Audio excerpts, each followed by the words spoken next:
Assalamu alaikum warahmatullahi wabarakatuh. Ashama akkam jirtu hordoftoota chaanalii YouTube Abdul Ab. Barnoota kana duraan hojjedheen ture garuu namoonni baay'een ammallee rakkisaanii jira.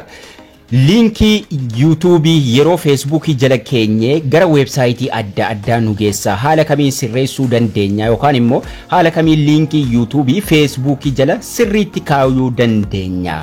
Subscribe hedduu fiduu danda'a. Namoonni baay'een link irra yeroo tokko gara website geessan kan sirrii tahee ka gara YouTube nu fiduu haala kamiin akka irra kaayuu dandeenya karaa sirrii taheen video gabaabduu kana keessatti isin agarsiisa. Namoonni channel kanaaf haaraa taatan subscribe gochuun akkasuma like share hiriyoota keessaniif gochuu hin dagatinaa isiniin jecha gara barnoota keenyaatti yeroo deemnu linki kan nuti kaa'uu qabnu linki video osoo hin taane linki channeliti.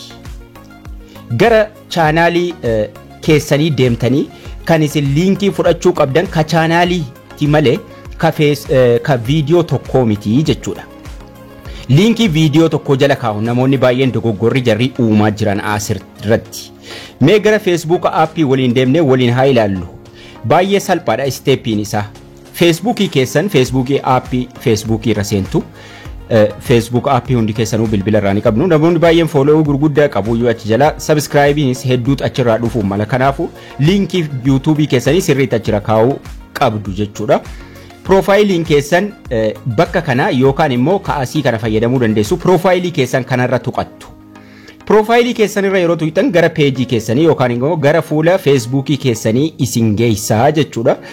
Fuula Facebook irra haala kanaan irra seentu erga irra seentanii kaatanii linkiin bakki irra kaayan editii tugneeti kan nuti irra keenyu. Linkiin tokko as jira, lammaffaan as jira. Lachuu yeroo irra tugnu gara YouTube nu geessa. Gara YouTube app jechuudha. Yeroo irra tugnu haala kanaan irra nu geessuu qaba malee gara website bira nu geessuu hin qabu jechuudha. Ammallee gara Facebook itti deebi'ee maqaa irras tuqu, linkii irras tuqu gara YouTube app nu geessuu qaba malee gara website nu geessuu hin qabu jechuudha. Amma gara Facebook itti deebi'ee isinitti agarsiisu. Lachuura yeroon tuqu gara YouTube app na fida. Erga asirratti seennee booda dhuma irra edit public detail ka jedhu jira. Dhuma irra edit public detail nuun jedha. Edit public detail kanarra tuqannee keessa seenna. Edit public detail kan mara keessaniyyuu ka Facebook nama hundaa as jira achira tuqna. Yeroo nuti achira tuqne filannoo adda addaa nuuf fida dhuma irra gadi deemna. Haga dhumaatti gadi buuna jechuudha. Linkiin kiyya as jira. Irraan haqa dura. Linkiin as jira. Editii kana tuquudhaan irraan haqa kan lachuu Abdul App isa jedhus abdulapp.com youtube.com abdulapp ka jedhus lachuu irraan remove godha. Irraan balleessaa jechuudha. Maaliif duwwaa isaa isinitti agarsiisuudha. Abdulapp ka jedhu balleesse, linkiis balleesse, save godheen duubatti deebi'a. Steppiin isaa isiniin dhibii waa takka baay'ee salphaadha waan ta'eef jechuudha.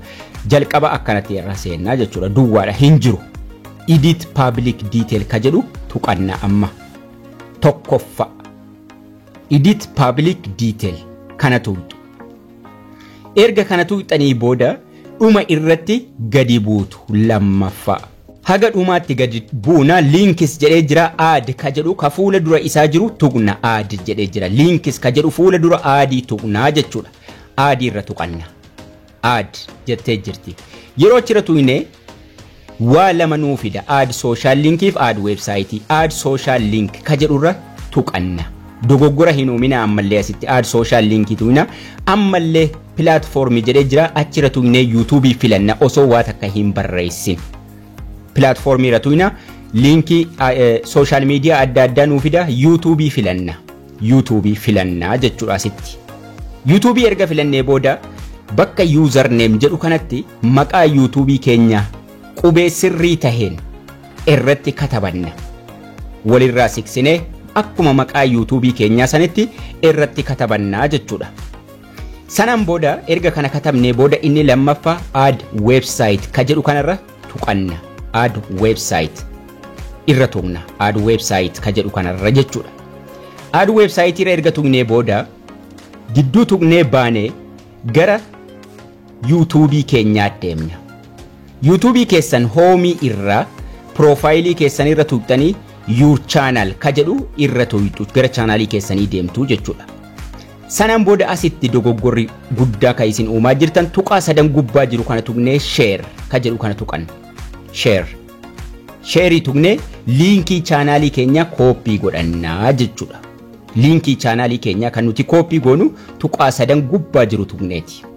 Malee liinkii viidiyoo miti. Liinkii kan nuti fudhannu tuqaa sadan gubbaa tuqnee koopii godhanna gara Facebookii deebinee website bakka jedhu kanatti paste godhanna liinkii fudhannee dhufne irratti paste godhannaa jechuudha. Paste godhadhee amma liinkii YouTube kiyya ka viidiyoo miti ka YouTube ka chaanaalii guutuu ka viidiyoo tokko miti.